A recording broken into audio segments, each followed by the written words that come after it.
quick. Sorry to cut you off. We got number one guest here, bringing it right now.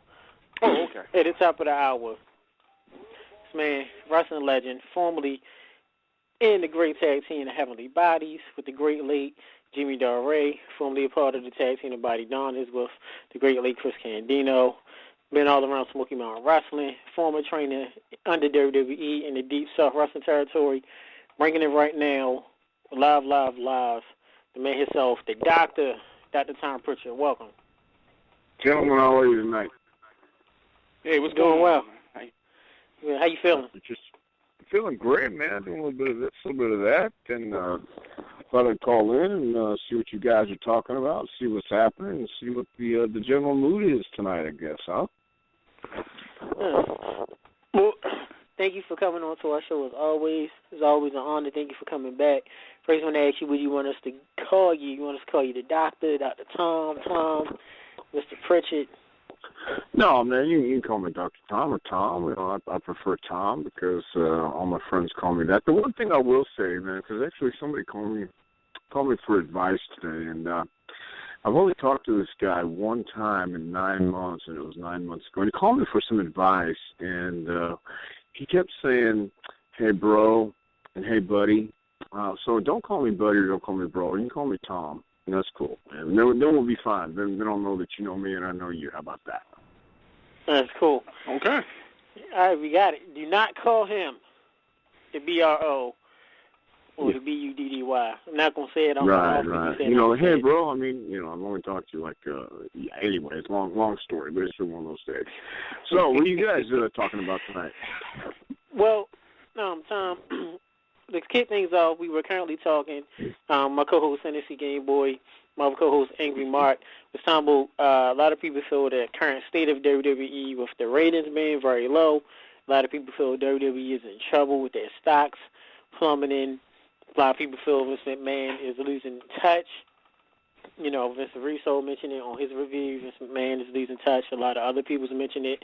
We want to get right off the bat your thoughts, since you're still connected with WWE and know all the people in the business. What are your thoughts of the current product of WWE, and if you feel Vince is losing touch?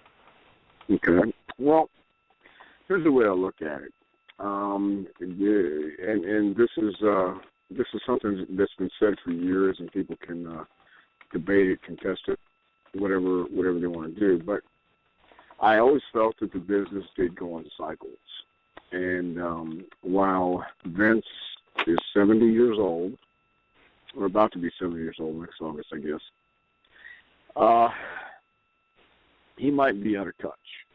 But the one thing I do believe, and it's kind of hard to see it right now, but I do believe that WWE has or will have enough smart people running things that they will not, they'll make a rebound. They won't continue this forever. I mean, they're going to kick out of it. It may take 5 years. It may take 10 years.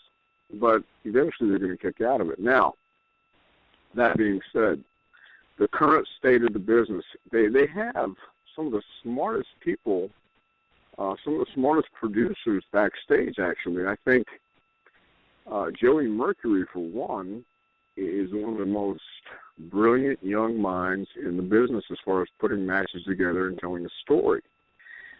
Fit Finley, tremendous producer. Arn Anderson, Michael Hayes, for what anybody thinks about those guys, they do know they're wrestling and they do know how to put a match together. But as far as drawing ratings on TV, I don't think that's where their main focus is these days. I think they want to make sure that the network is up and running. I think they want to make sure that the network is where everybody is eventually going to wind up, because the reality is TV is pretty archaic for the most part. The young people are watching on their devices, on their phones, on their laptops or iPads or whatever you call it. So I think WWE is ahead of the wave and ahead of the curve on having their network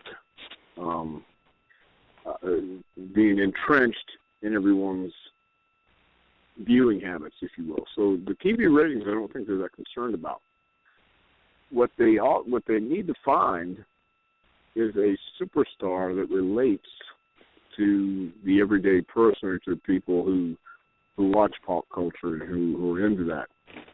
You don't have your Austin, you don't have your Rock out there, you don't have your Mankind, you don't have a Shawn Michaels. You have Seth Rollins, who's pretty close to Shawn Michaels as far as ability in the ring and charisma.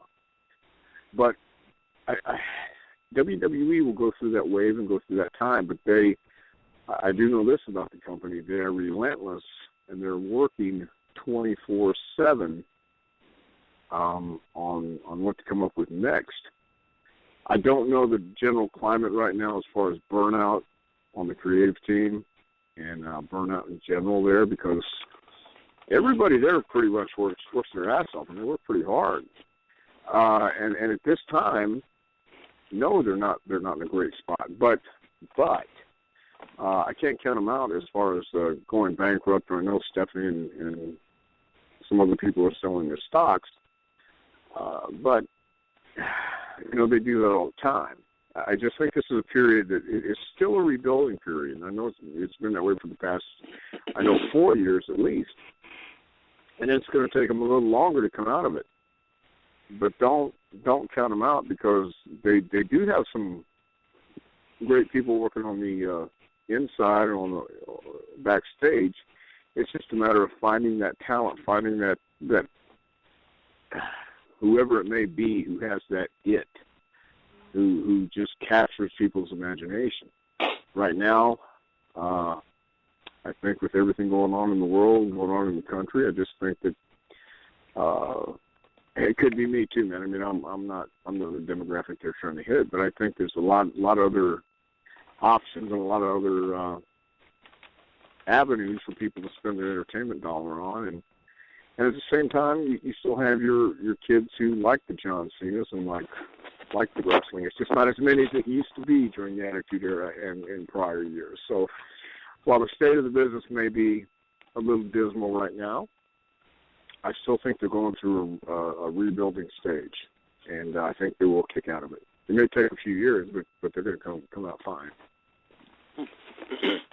Thank you for that. Thank you for that answer. NFC Gameboy? Well, Dr. Tom, I want to know this. I watched Survivor Series Sunday, and I was highly disappointed. And I figured, okay, I didn't get the results that I wanted out of the pay-per-view. I felt that the matches didn't really catch my eye. Kudos to Kevin Owens and Dean Ambrose and Roman Reigns and Alberto Del Rio. I will give kudos to those two matches. The disconnect is growing so much, and with people turning into Lucha Underground, to Ring of Honor, even the TNA, that's struggling.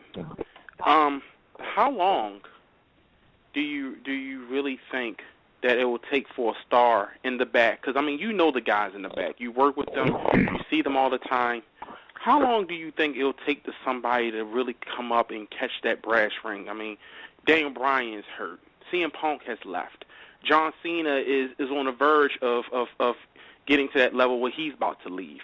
We don't see nobody who can really carry the company right now. And Seth Rollins, he just got hurt. And I still don't think he's there. So in your opinion, who do you think, or how long do you think it will be before someone go out there and carry this company? Well, first of all, I didn't get a chance to see Survivor Series because I was flying back from a camp this weekend, but I read the results the next day, and I read how everyone was disappointed. But let me just pose this question. What if Roman Reigns would have won the title? Then what? Who does he work with, and what do you do? What do you do from there? So, I think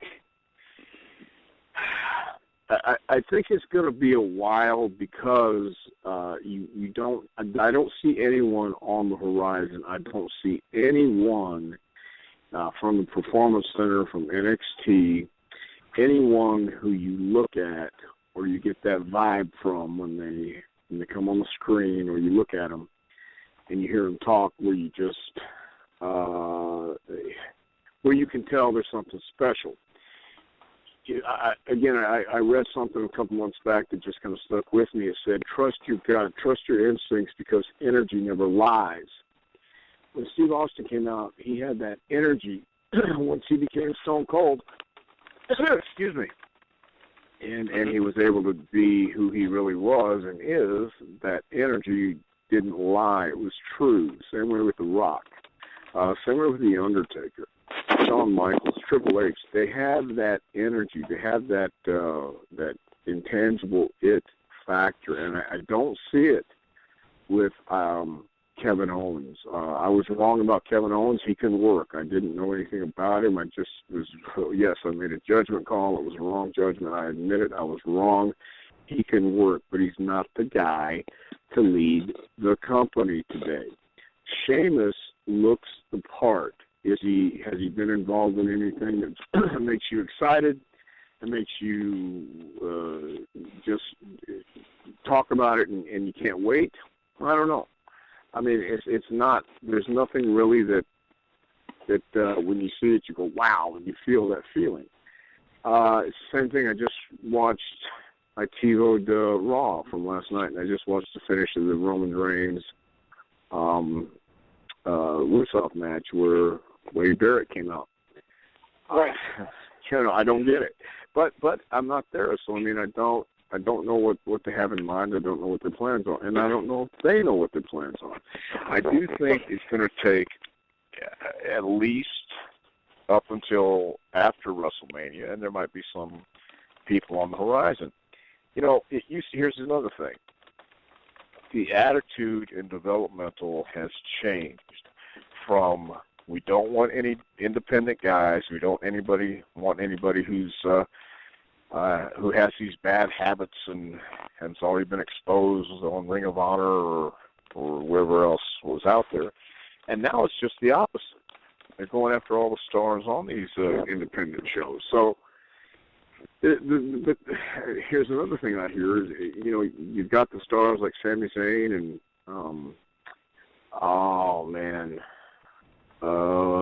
I'm trying to think of the Japanese guy that came over. Oh, you're talking about Kenta? His name was Kenta in Japan. Yes. Okay, well, now Rollins, I mean, they're hurt. They're battle worn, man. They've wrestled the style for so many years, and now they come in, and you can't. There's no way about it. No two ways about it. When you wrestle that hard style for any length of time, that is going to wear you down. Even if you don't wrestle that hard style, your body's going to pay. But Rollins goes out there, he just goes full bore. I'm not saying it's wrong. I'm just saying now he's paying the price because he trains with CrossFit, and he busts his ass. He's incredible, and he's incredibly talented in everything he does. But he didn't do anything. He didn't do anything ridiculous. It was just a freak accident. But his body, he's been through some wars. So thank God Ambrose hadn't got hurt yet. But look at Cesaro. He hurt his shoulder. I mean, some things you just can't help. But at the same time, you gotta ask yourself when you do some of those matches that those guys have done before. Yes, it's going to happen eventually, I guess. But that's another reason I don't think WWE want to sign independent guys before, because they didn't know what injuries they brought and didn't know what was going to happen. So I don't even know who would be the next independent guy to come on and make an impact. I mean, there's no ECW out there. There's no. I mean, it is just Ring of Honor, a Lucha Underground. You got a guy out there,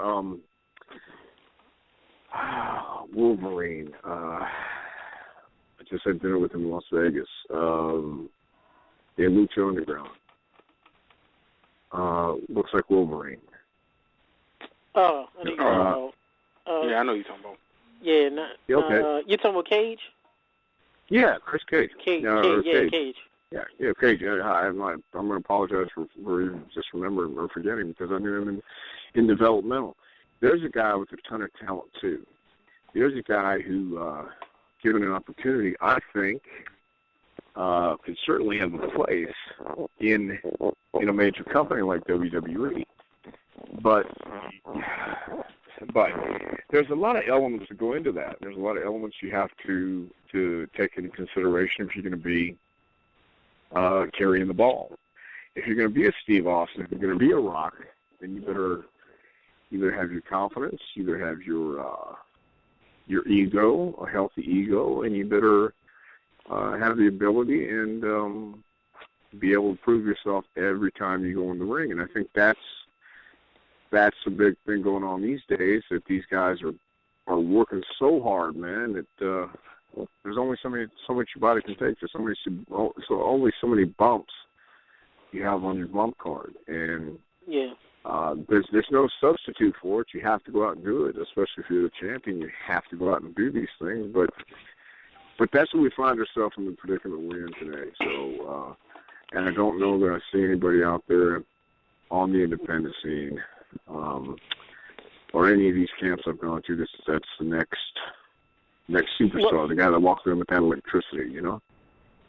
Hey, another question for you, Dr. Tom, is how would you book the top talent through Mania? With, Cena being on temporarily doing TV, Rollins being injured, Cesaro being injured, Orton being injured, WWE getting hit so hard with injuries, Brock being part-time, Sting being part-time, Triple H kind of part-time, The Rock supposedly, won't be able to make Mania because of due to movie schedules. How would you book the top talent to WrestleMania if you had it? Well, first of all, I wouldn't have it. I wouldn't know, because I have no idea, man. I really thought that they would put the title on Reigns this past weekend. And if it was me, I don't have a problem with the part-timers there. But if it was me, I would want to have Rock there. I would want to have Lesnar there. I would want to have my guys that whatever it took to get them there. I would want Batista there just because he was in the James Bond movie, and he's in a different scene, in a different element as well. And you want your stars, because WrestleMania is a star-studded event. No, it's not fair to the guys who bust their ass every night and every day there. No, it's really not. But that's the facts of life, and that's the facts of business, that people want to see lions, tigers, and bears. We can see dogs and cats every day when we walk outside, but WWE is that special, and it should be special. It should be that mega event. It should be where immortals walk to the arena, to the ring, through the arena. It should be that type of event, and it should be for the special few, in my opinion. And regardless of what, if The Rock is part-time or not, he's a huge global star, as well as Lesnar. Lesnar, of all the people today in the business, Lesnar is the one guy that I see everyone, or 99% probably, 99% of the people would look at him and believe that he has bad intentions when he walks to the ring. Yeah, sure. And and you don't get that with everyone you watch, everyone you see. And Brock makes you believe that he's going to kill somebody or come damn near close to it. So, I mean, if I was going to book, if WrestleMania was in my hands, I would do everything I could to get every major star at my disposal, and including Batista, because he's relevant and will be relevant, and people will always look at him as a star, and they'll look at Rock as a star. And Rock may not want to do it, but we'll have him do something. And we'll certainly have Austin do something, not wrestle, but certainly have these guys there, and put as much garnish on there, and also have the guys like the guys that can work, like a Dolph Ziggler, definitely figure that. Tennessee Gameboy. I want to know about the women's division, the Divas division. Last Monday, of course, they had the controversial with Charlotte and Paige, the comments and stuff that was said. This past Sunday, when I was watching that match, I didn't feel that the match complemented their storyline. It felt like just any other match. I know that a few months ago, Stephanie came out and said that it's going to be this diva takeover, and all these women are going to come up here and they're going to take over the diva division and the women's division or whatever you want to call it. And I still am waiting kind of for this takeover, because it seems like these matches that they're having, even with Charlotte defeating the Bellas and getting the belt, being Ric Flair's daughter, of course, and being as gifted as she is, I still feel like it's just really not connecting with the fans. It's not really connecting with the people. And my question to you is that what changes do you think that they can make to really find that connection with the fans? Well, we can talk all day long about experience, but we can't teach experience. And as great as Paige is, and Paige is actually very, very good, she's still really, really young. She grew up in the business, but she's still young, and she does a great job. Charlotte grew up around the business, but I don't think Rick wanted her necessarily to get in the business, and I think there was a lot of reasons for that, because he knows the heartache, he knows the hard battles that you go through on a daily basis, and not just for the guys, but especially the women in this business. Working in NXT is a lot different than working on the main roster, because you have a niche core audience down in Orlando, and the Divas are extremely talented, no doubt about it. But when you start expecting way more than they are capable of doing at this time, and capable of having the people, having them communicate to the fans that they are major stars and they're worthy of that spot. And not that they're not worthy of that spot, but it's kind of hard to communicate that to fans watching when the Divas are wrestling. And they're doing a good wrestling match, but it's not compelling enough to get you excited. Whereas Lita, when she came to the ring, she was a rock and roll chick. Yeah. She was a rocker. Yeah, she was a rocker, man. And she came out banging heads, and she could do some hurricanranas, and she could do some flying. But it was her mannerisms, it was her persona, it was her body language that told that. Now we're going the direction of let's let the women wrestle, and that's good, because yes, they can wrestle, and yes, they can work. But how does that translate to people giving a damn? I mean, I like to watch it, but at the same time,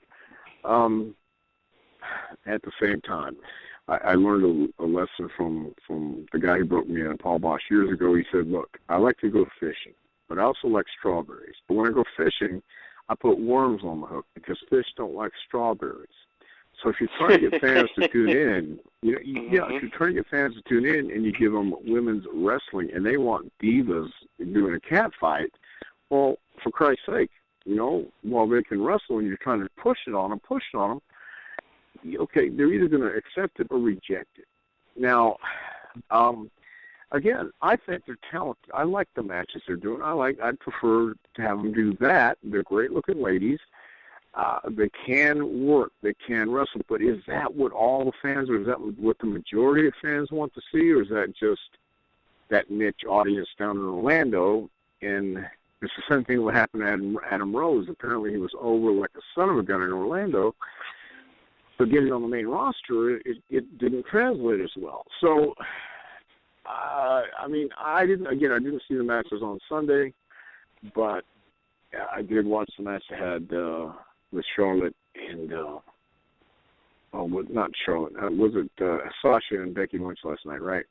Right, yeah. Yeah, Sasha and Becky Lynch. Well, okay, once again, they had a little time, and they went out and did what they could do in that time, and I mean, what made them separate? What made them stand out? And the divas should be different. They should stand out from the beginning. They should be different. But we've gone through that phase of diva cat fights, and I think that gets old too. I just don't know. Like I said, I think they're in a rebuilding stage, and I don't know if anybody else knows exactly how to communicate that these are athletic, beautiful young women, and you should care about them. I care about them because I know some of the history and some of the background of them, and I enjoy watching them go out and work. But once again, I like strawberries and I like to go fishing too. So I look at it from different eyes. I don't know what the answer is there because they have some really great trainers, and I know Lita's taken a huge part in help training and mentoring some of these ladies. So we're in a different era, we're in a different culture, we're in a different setting, if you will, and an ever-changing business. And as I said, they're going through some growing pains, I think. Yeah. Well, okay. Is it okay, Dr. Thank Tom, we bring in a couple of callers? A couple of fans want to ask you a question. Sure. We're going to bring it right now. Rick, welcome to Under the Mat Radio with Dr. Tom Pritchard. Thank you. First off, Dr. Tom Pritchard, I'm a big fan of yours. I've been watching you since you were teaming up with the late Chris Candido. And speaking of which, how does it feel working with the late, great Chris Candido and Tammy Sunny-Sitch as part of Bonnie Donis? Chris was a great guy. He loved wrestling. He loved doing what he was doing every day. He was one of the most passionate people I ever knew in wrestling. And Tammy was young, and she knew she was hot, and she knew she could get whatever she wanted. What's that? I said, that's true. She was hot, though, and she's still well, out there, sure. but go on. No. She was young, and she knew how to get her way, and she knew how to persuade, and it was great, man. I mean, I have nothing to complain about there. I enjoyed teaming with Chris a lot because when you love what you're doing, and you even at that time in WWF. It wasn't always a fun time because you're traveling a lot and there were other things going on and other elements taking place. But we always had a good time because Chris could at least laugh and enjoy himself still at that time while we were wrestling, and eventually he learned how to cope and enjoy life a little better. And I have one more question for you, Mr. Pritchard. What was your reaction after what happened, after the passing of Chris Candido? Were you sad? Were you... Well, I was devastated, man. I just talked to him the Monday after he broke his leg on the TNA pay-per-view, Sonny Siaki, and I talked to him Monday. He was going to the doctor. He said he'd call me back that afternoon, and he didn't. And I worked in a show outside of, it was in Maryville, Tennessee, on Thursday night. And it wasn't a good night. It was a horrible night. And I got home, and about 20 minutes after I got home, I got a call from Tommy Dreamer who said, Chris is dead.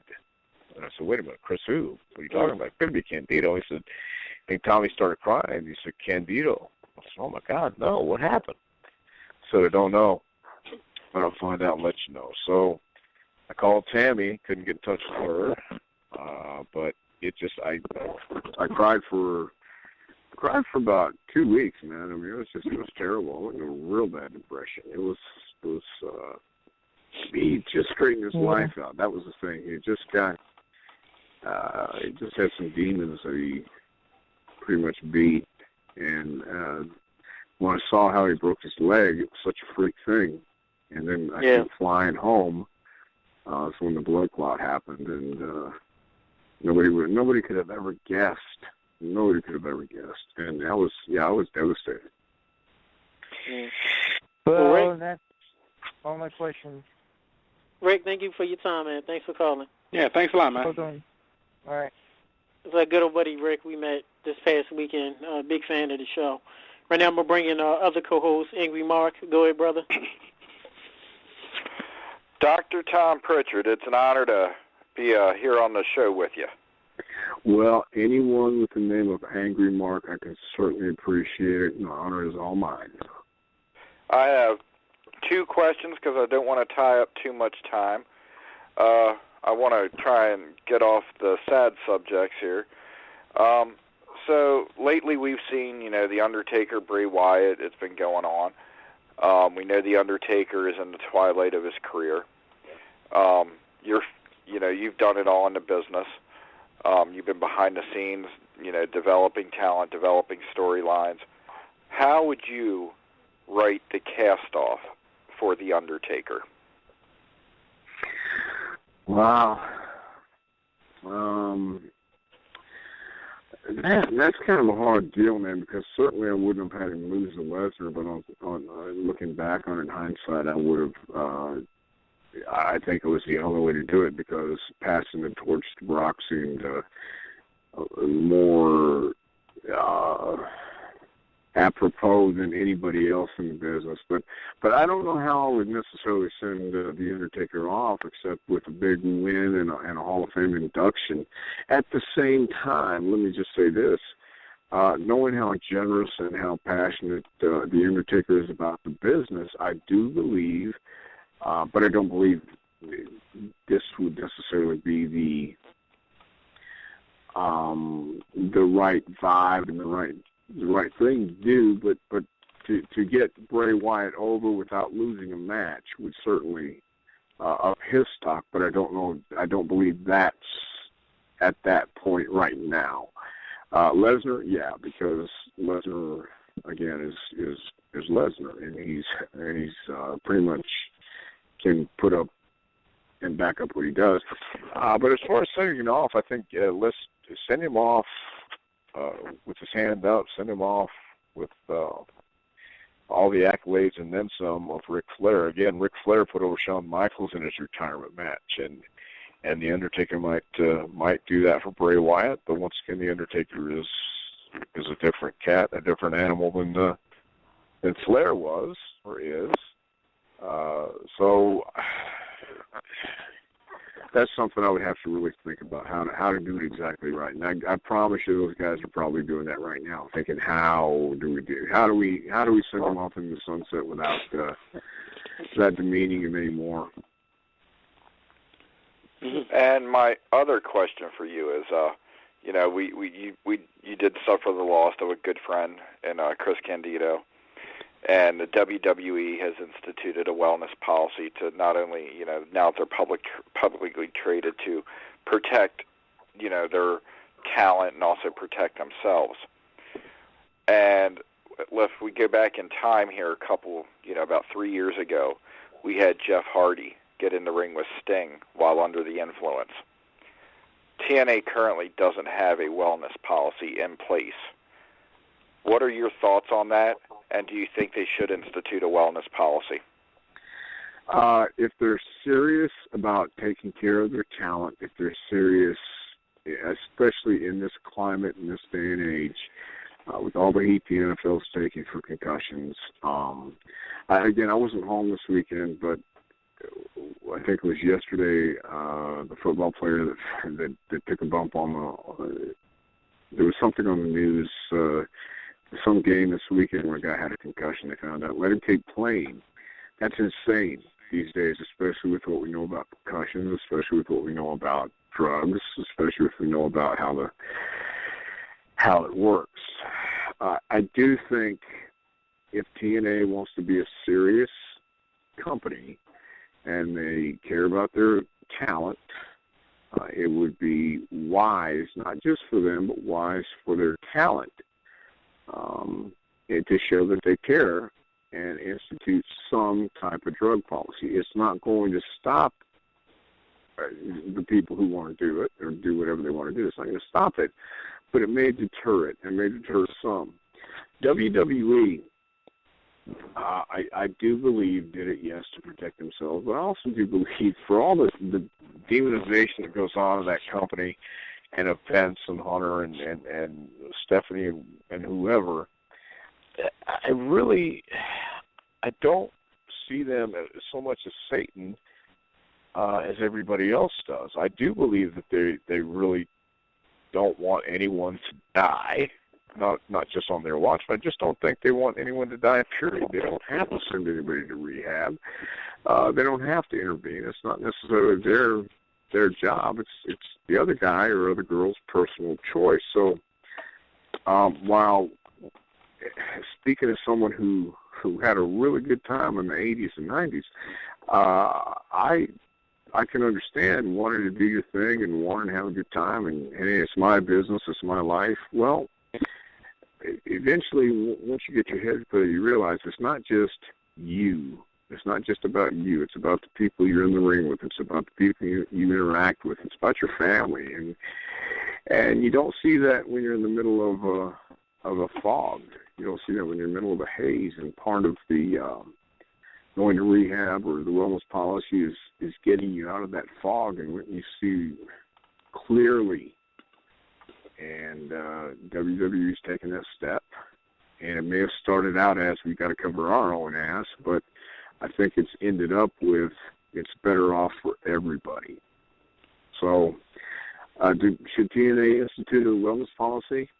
I know some of the guys are going to hate me when I say this, but yeah, sure. If they're serious, if they want to be a serious company and care about their talent, the NFL does it. I don't know how strict they are, but I know other companies do it too. It's just better off for everybody, man. Yeah, I think a lot of the major sports has some sort of wellness policy. You know, the Major League Baseball. And you're always going to have those who do what they want to do, man. I mean, just because you have a wellness policy doesn't mean you're going to stop doing coke or acid or pot or whatever it is you do. I mean, it's up to the individual, and I'm just as guilty as the next guy. I'm by no means a saint, but I do know and I understand what it's like when you're on, and I understand what it's like when you're off, and I understand what it's like when people around you are trying to help you and you don't want any help. So you really have to help yourself. But for a company to say, we care enough to at least give you an opportunity to go to rehab or go take care of yourself, and we'll pay for it. Even if they take it out of your check, you pay them back. I mean, they're still giving you an opportunity to go and straighten up and then come back and still have your job. I think TNA should do the same thing, by all means. Dr. Tom, I want to thank you for giving such an open and honest answer about that. And if it's all right with Tech and Gameboy, I just want to ask one quick follow-up if I have their approval. Yeah, go ahead. Yeah, my approval, man. Go ahead. Yeah, I'm the one answering the questions, man. No, I'm an angry Mark. No, go ahead, man. If Dixie Carter would pick up the phone and call Dr. Tom Pritchard, what advice would you give to Dixie Carter to elevate TNA's status? Step back and let someone who knows what they're doing run the company. Step back, step away, and let somebody who knows what to do run the company. That's what I would say. Are you that guy? No, I am not that guy. I don't want to be that guy. I don't want anything to do with it. I've seen how they do it. No, thank you. Yep.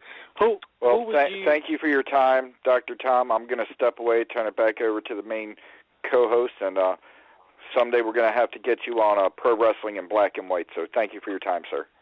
You got it anytime. Thank you. Just a quick follow-up before we bring in correspondent Toph.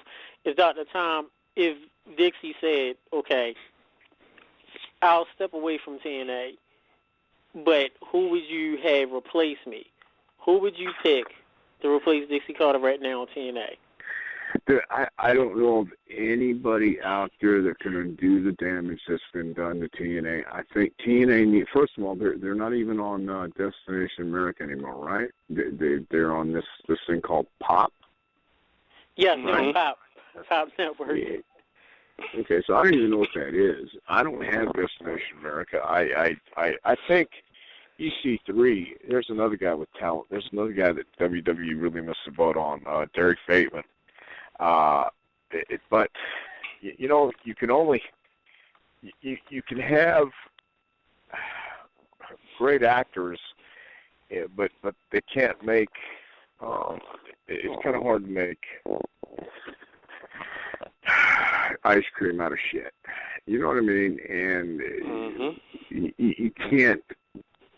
It won't. It's not just one guy that's going to run the company. You need to have an entire crew. You need to have a guy at the top, or someone at the top with a plan. I don't know that I sure know Jim Cornette wouldn't want anything to do with Dixie. I don't know that there's anybody out there that understands or knows this climate. When I say this climate, I'm talking about in today's day and age, you have WWE with all the bells and whistles you want. I think they have one of the greatest production teams and one of the greatest productions ever, with pyro, with whatever you want to call it. And you have to know how to put all that together using the crew you have and know how to make that work. That's a lot, man. That's a hell of a deal. You can't just hire somebody and say, here, write my show and make it work. With all the other shows out there and everything else out there, and again, with people watching not just TV, but I mean Netflix and on their mobile device. They're not going to watch a Pop TV. And even if they did, if they had the greatest angles in the world and nobody's watching, it doesn't matter. I know they're going to London. I know they're going to UK. I get that, but I don't know who I say do this, and they say, well, who would you put it with? I don't know who's out there now. I know that I wouldn't want to touch it. I wouldn't want to, because you're really talking about a lot to clean up. And she's I haven't seen the show in a couple of years, man. I've seen some bits and pieces with when I watch EC3 because I like him, and I think he's got talent, and I really think WWE missed the boat on him. But other than that, I don't even know what's going on with TNA, and I wouldn't even want to venture to step in that mess. I just know my dealings with them before left me less than impressed. That's what I'll say. Well, we got a fan that just messaged me named James Teller. He said, "What about your brother Love?" What about Pritchard? Would you? Apparently, I guess he's trying to say, would you recommend him to save TNA? I guess since he had a background.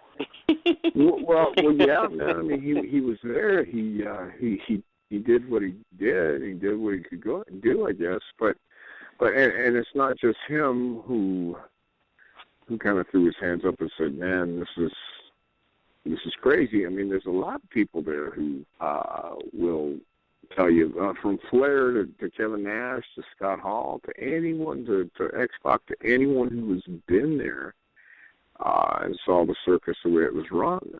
She really, it's like you can go out and talk to her in the parking lot, and this is just hearsay, so I don't want anyone to say I said this is fact, this is what happened, but apparently you could meet her in the parking lot and talk to her and give her an idea. She'll say, okay, and then you go in the booking meeting and she'll have hear another idea and say, okay, forgetting that she agreed to something else, and then there's all this confusion and who knows what's going on. And so, I mean, would Bruce want to do it? I don't know.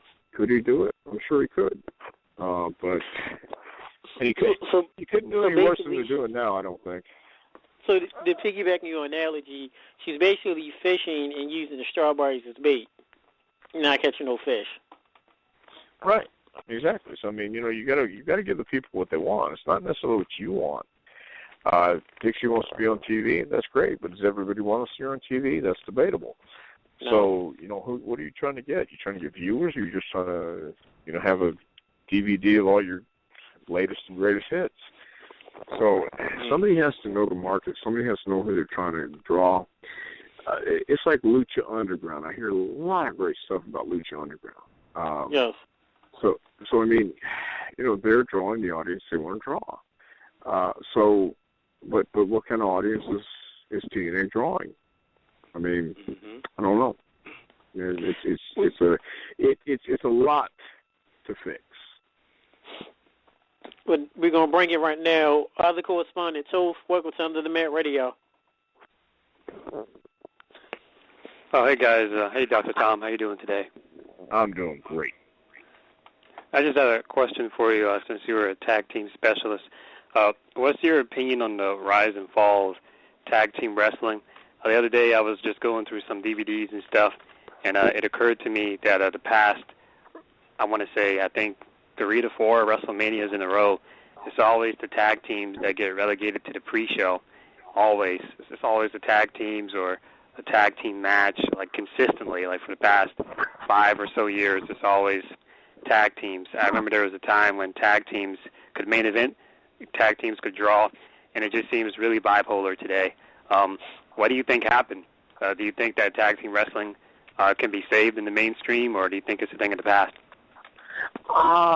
When I look at a team like the New Day, they seem to be going nowhere at first, but they're really growing on me, and I think they're extremely entertaining. Also, you have a team like the Dudleys. Yes, they've been around for a while, but they're still the Dudleys, and they still click as a team. What it is, in my opinion, there's not a whole lot of interest in tag team wrestling in WWE. They don't put a lot of stock in it. It's kind of obvious that they don't. By putting it on the pre-show, and we've been on the pre-show too, they just didn't see it as anything worthwhile on their main card. But when you had the Road Warriors, you had the Bulldogs, you had the Hart Foundation, you had guys who made tag team wrestling exciting, and they had 2 different personas and characters that meshed as one. When you had Bobby Eaton and Stan Lane, or Bobby Eaton and Dennis Condrey, they were 2 distinct characters, but they meshed as one, and add Jim Cornette in the mix, and it just worked. These days, a lot of times it's a guy who might be a great worker, a good worker, paired with another guy who's a good worker, a great worker, and they just try to make it fit because, they're trying to find a place for him, and then they go out, and usually it's going to be one or the other outshine his partner, and they'll branch off because that's kind of what they did. That's kind of the formula. I just think that there hasn't been a tag team in a long time. I like the primetime players. I mean, with their put the arm over the shoulder, I guess it would be a dance or step or whatever. And I appreciate Darren Young and Titus O'Neil's passion and the way they work, and they work really hard. But once again, compare them to the New Day with the ridiculousness and the unicorn and the trombone and just knowing all those guys, how they really are, and then watching them on TV, that's an extension of who they are. They're entertaining outside the ring. They're entertaining inside the ring if you just let them go. And then you have the Ascension, who I thought was a great team, but once again, it translates. But you see, I'm talking about when I knew them in FCW. I talk about knowing what they did then, and then watching them transform, if you will, right on the main roster. It's like they kind of cut their nuts off a little bit. You don't give them the opportunity to. You change. You change. And when I say you, I mean creative or whoever gives them a direction, and they take that direction maybe too little or not little enough, and kind of go out there and you're trying to make it work. And and something happens. So that's what happens to a lot of tag teams lately, I think, is they're not sure where to go persona or character-wise, or where to go when they're in the ring, and they kind of lose who they were and lose what got them there in the first place. And I think that's why a lot of them get regulated to the pre-show. Yeah. Thanks, Toe, for that. Real quick, time is of the efforts and short. We're going to do a little quick one-word associations. Dr. Tom, before we let you go, we're going to mention a couple of wrestlers or legends, and we want you to honestly, as we know you how, to tell us the first thing that comes to your mind. Starting off, Jimmy Del Rey. Jimmy Del Rey, I'm glad we had the chance to reconcile a year ago. We didn't always see eye to eye, but always a great worker and very passionate. And I'm glad I got to see him last year in Charlotte before he passed away. Vince Russo. He gets a bad rap, man, and I don't think it's always fair, but at the same time, he comes up with some just batshit crazy ideas as well, but at least he has some ideas, and not all of them are going to work, but man, you know, a great saying I heard a long time ago is try a lot of stuff and keep what works, and not everything worked with Russo, but, you know, he did have some stuff that got people's attention, and that's what this is. It's an attention-getting business, and I never had any problems with Russo, but being crazy is not always bad. Cornette. I love Jim Cornette. If it wasn't for Jim Cornette, I wouldn't have had some of the best experiences in the business and in my life. So Jim Cornette has all the love and respect from me in this business and outside the business too, because he's never done me wrong. The WWF. It was the monster organization in WWE. It still is, because there's no other organization out there that can really touch it, and it is still special, and it still has that element that no one else has, and it's knowing they don't give up, knowing that it's going to be a fight, and the mantra is it's a marathon, not a sprint, and they will run that marathon, and that's why I've seen too many times when they've been down and counted out. You cannot count out WWF or WWE. It'll change. They'll change the logo. They'll change the faces. But that core work ethic and that core belief that they will win is what makes them who they are. Got a couple more. From our correspondent, Saltine, he said the Heavenly Bodies on PWS this weekend. Oh, man, see, I like the Heavenly Bodies on PWS, man. The Carino brothers are great. They're still a little green, and they're still, I think, learning their style, learning to find their niche. But I like Justin and Dustin, and I think they're going to be great as it goes on. And PWS is one of the premier promotions up in Jersey, along with IWF, Independent Wrestling Federation, with Kevin Knight. There's a couple great East Coast promotions that are really, really liked for various reasons. But the Heavenly Bodies now with the Carino brothers are going to be just fine as long as they keep going and keep moving and keep taking advice and listening. They'll get better. I have a feeling they will. From a Tofa correspondent, he says the Click. Hey man, the Click was smart. They were smart guys. I tell people this in my camps and seminars. If you have a 15-minute match, but you're backstage 9 hours, where are they going to draw their conclusions and opinions about you? And the Click knew that. And it's always been a Click business. Buddy Rogers has had his clique. Jim Lundas had his clique. Lou Thesz had his clique. It's nothing new. It's just that these guys made the most of it, and they were smart in doing it. So whatever heat they get, a lot of it's jealousy and envy. A lot of it's just, did they do some bad things? Sure they did, man. Were they always nice? No, but it's not always a nice life. It's not always nice business. It's just a fact of life. And they were willing to go that extra mile. They were willing to do things to piss people off and didn't really care. They watched each other's back. And think about it. Wouldn't you be glad to have at least somebody on your side in the shark-infested waters that you travel every day in WWF and WWE? Well, they had that. And, of course, look where it got Hunter. Look where it got Shawn. Look where it got Kevin Nash and Scott and X-Pac. I mean, they're doing okay. So, who's to say they were wrong in what they did? And a lot of people say they were, but I say they did what they had to do, and they don't care. So, got a couple more. Retirement, Kevin Nash and RH Star Moose. Retirement, Kevin Nash and Moose? Yes. Or those separate. Separate issues, ones. Like retirement? Yes.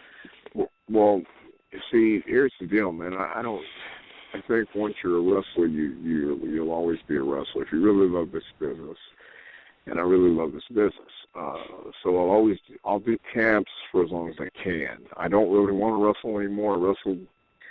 I had a match with Steve Anthony in Bayou Battery, Alabama, a couple weeks ago, man, and I'm 56, and I went to the top rope and did a moonsault, and I landed on my knee and my head, and I'm thinking, why did I do this? But it's because sometimes you can't help yourself. And when you get in the ring, let me speak for me. I can't help myself. I don't move anywhere near as fast as I used to, and I sure as hell wasn't fast to begin with. But I still love it. I still love the business, and always will love the business. So as far as retirement goes, wrestling, possibly real soon, if not before. But doing camps and things like that, I enjoy teaching. I enjoy helping, and I enjoy doing whatever I can to help somebody. Because I know what it was like when I was young and had questions I was afraid to ask, or when I did ask, the veterans were assholes. So I'd rather not be an asshole. I'd rather help somebody. Kevin Nash, probably one of the best big men in the business. A smart guy, funny guy, and you can't deny his success, and you got to be happy on it. No, you don't have to be happy for him, but I'm happy for him. I'm glad he enjoyed his life, glad he's able to enjoy his life. And Moose, I have seen a little bit of on Ring of Honor. I hope he keeps improving, and I hope he becomes whatever he wants to become, whether it's a superstar, whether it's a WWE superstar, or just make a lot of money and have fun. All right. Well, with that being said, Dr. Tom, it's been an honor. It's been a privilege. Hopefully we can have you back on the show for part 3. Thank you much for your time, Dr. Tom. Well, thank you guys for having me again, and I appreciate it, and anytime. And you guys have a nice rest of the evening. You too. You do the same, man. Thank you. Right, see you. You bet. Take care. Hey, man, don't forget this Saturday, we will be at LCW for this Pro Wrestling. We will have WWE legend Rikishi and his tag team partner, the Samu the Head Shrinkers. Also, we'll have all 8-star moves, Carlito, former WWE talent, WWE legend Mick Foley, Shane Douglas. Check us out, LCW. Follow us social media, Instagram, Twitter, and YouTube and Facebook. I love y'all. Talk to y'all next week. Jam.